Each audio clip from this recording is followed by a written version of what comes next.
floresta amazônica, ela, assim, a floresta tem uma importância no equilíbrio climático, porque quando você desmata, você acaba soltando emissões de carbono e você acaba com isso esquentando o mundo, né? Mas a floresta em si, ela ficando em pé, ela tem uma importância para, na verdade, o continente inteiro, e ela tem um princípio de evapotranspiração.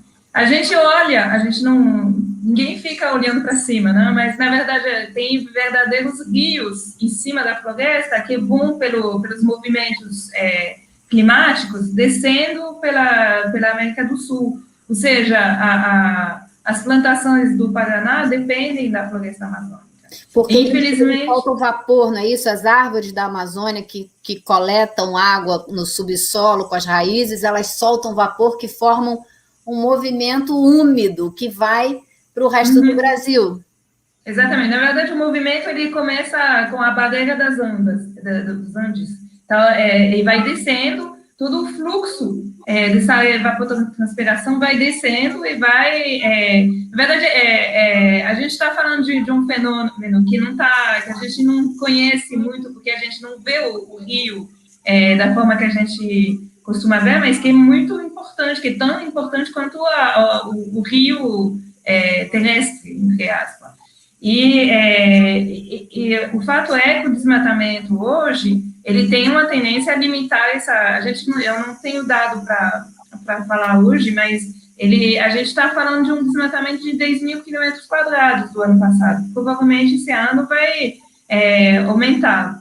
De Mato Grosso a gente tem um aumento provavelmente de uns 30%. Então, nos outros estados da Amazônia também vamos ver um grande aumento.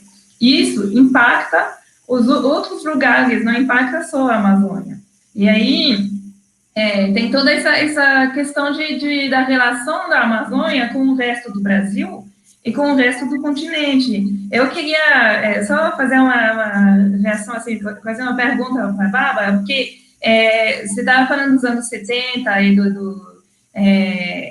de quando você começou, mas o que eu venho observando no discurso hoje do governo federal brasileiro sobre a Amazônia é muito parecido com o discurso dos anos 70, que era um discurso onde você tinha esse símbolo de Amazônia verde, inferno verde, que precisava ser ocupado, precisava ser explorado, sem nenhuma consideração para quem vive na floresta amazônica, e considerando que o verde intacto e as cidades do resto do Brasil, que eu acho muito parecido. Não sei se isso está muito baseado em fatos.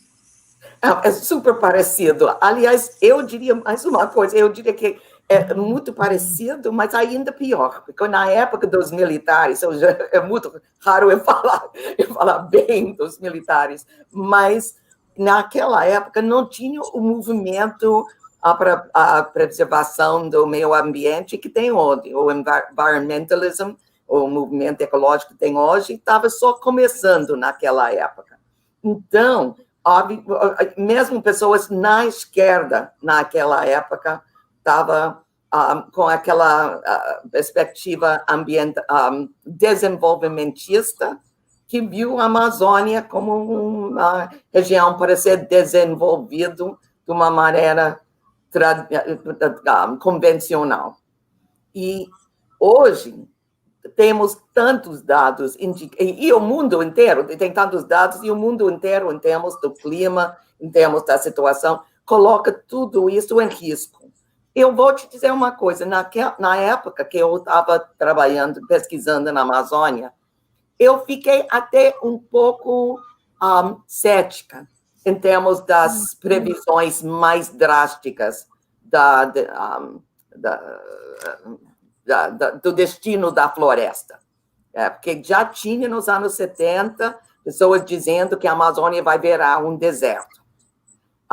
E naquela época eu pensei, olha, eu estava contra a matação da floresta, claro, mas eu achava que estava um pouco drástico, dramático demais. Agora, não, porque agora, além de ser muito mais grave em termos do nível da destruição da floresta, mas a situação, o contexto mundial é outro, o contexto do problema do clima do planeta já é outro. Então, tudo que está acontecendo hoje na Amazônia é muito mais grave até do que estava acontecendo na época dos militares. Aliás, os militares criaram a base para tudo que está acontecendo hoje. Mas acho que a gente tem um governo que só fala em voltar a esse passado, né? É de se esperar que então retome esse discurso, e é como você está falando, no pior momento possível, quando, primeiro, a ciência sabe das consequências graves da não proteção do meio ambiente, né? Quando a gente está vendo na nossa cara as consequências do aquecimento global, e esse aquecimento só vai alimentar cada vez mais o problema que já existe, as secas. Então, a gente precisa mais do que nunca dessas áreas de vegetação, né? Para contrapor a esse problema que já está acontecendo. Não é um problema do futuro, e é por isso que eu digo que a juventude aqui é muito preocupada com isso, porque eles estão vendo o futuro deles em risco. Muitos já falam que não vão ter filhos, porque não querem botar uma criança no mundo que não vai conseguir respirar. Eu já ouvi vários jovens falando isso.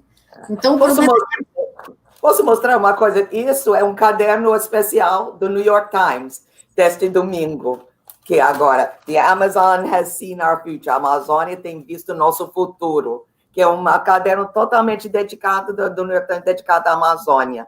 E eles falam dos rios voadores num artigo. Então, dá uma noção de como a Amazônia agora está uma preocupação para muita gente mesmo. Quer dizer, isso é um motivo de muito alarme, para a gente ver um caderno desse. Mas eu quero crer que, de alguma maneira, de alguma esperança. Quando você vê o New York Times fazer um caderno inteiro sobre isso, você vê com algum pingo de esperança isso, Bárbara? Bom, eu acho que o fato de ficar na frente de todo mundo, que ninguém pode dizer, não soube o que estava acontecendo na Amazônia. E, aliás, eu vou dizer uma coisa, eu tenho a impressão que, às vezes, me irrita.